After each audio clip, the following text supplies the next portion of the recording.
prince in London with a famous friend, a photo in the papers, a story with no end.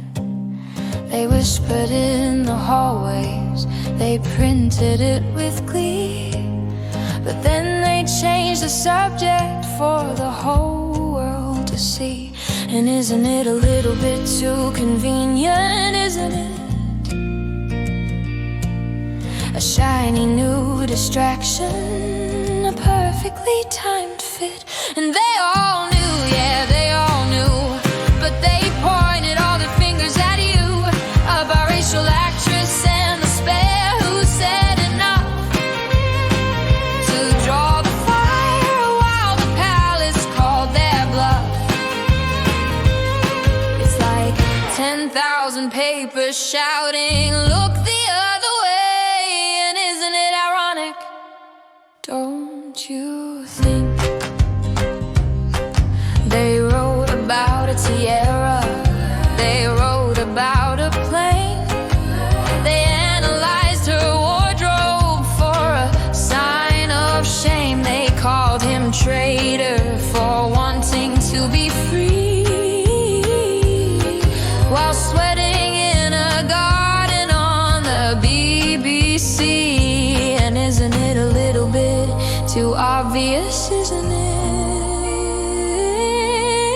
The crumbling old institution, shaking in its fit. And they all knew, yeah, they all knew, but they pointed all their fingers at you.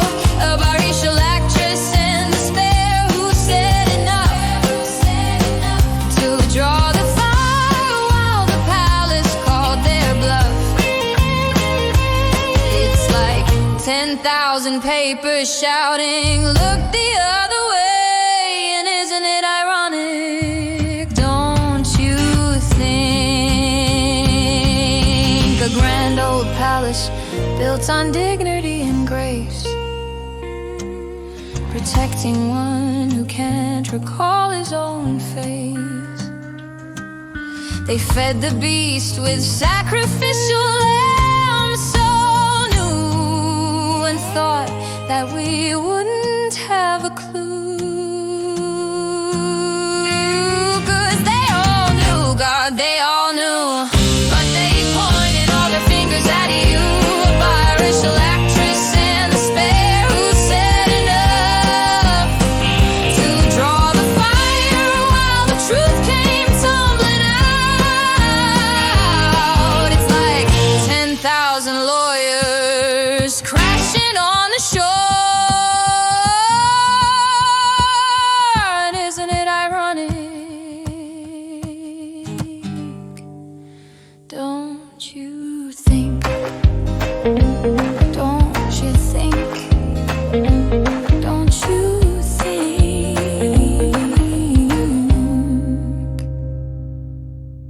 The rumours that had circulated around Jimmy Savile in life took on a whole new gravity. I tried to think where I'd heard the rumours and traced one back through my mum to my aunt who worked at the Mail on Sunday. She told me she'd heard it from a co-worker called Angela Levin.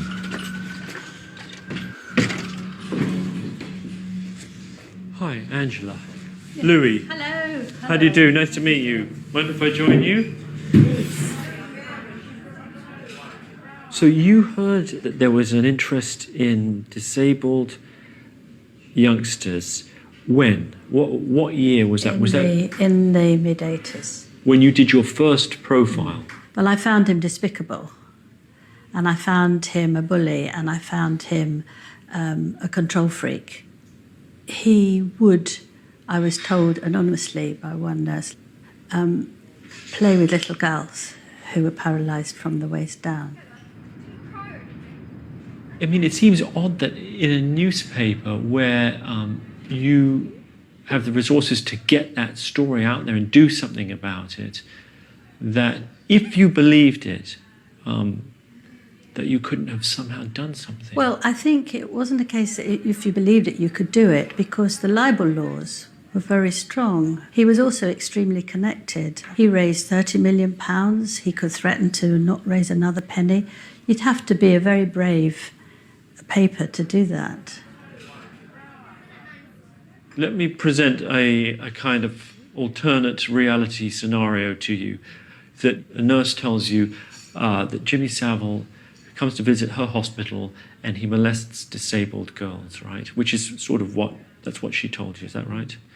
And then you then feed that back to the investigations team or some senior people at the Mail, and they go to work attempting to substantiate that. And he's caught, and then maybe even hundreds of victims are prevented from ever being molested. It's not a scenario that ever happened. I don't think I went back and told the investigations team. No, but I'm saying if you'd sort of blown the whistle. Don't blame this on me. No, I'm just trying to, in a sense, I think there are lots see of if there was people. more we could have done. We as a society are attempting to learn from what's happened. Yes, I think you mustn't be overwhelmed by someone's fame, and I think nobody is in the same way. He was very, very famous. He had very, very good connections. He raised a load of money for charity, and I think that's a very, very intimidating. He knew people in high places.